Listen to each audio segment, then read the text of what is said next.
Back again with another video about my truck. Just thought y'all would like to see it again. Look what I got in the back. Got the old door that came off this truck. As you can tell, it's been through some trouble. I added this new door because when I bought this truck, it had issues because I guess the original owner didn't take care of the truck. Here wasn't working. I have to take this off. That's why I have it in the back.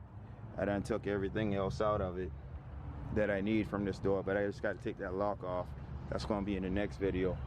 I'm going to take this truck right now to the guy so he can take that lock off on me, and I'm going to do a motor mount change.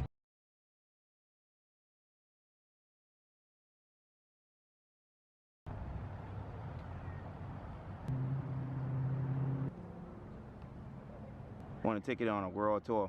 Like every time I'm going to film this, I'm going to film it at a different location.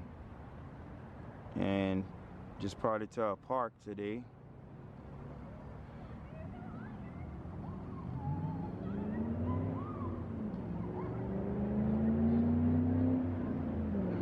If you hear the background, that's a Mustang 5.0 riding up and down the street. Guess he decided to come out as well.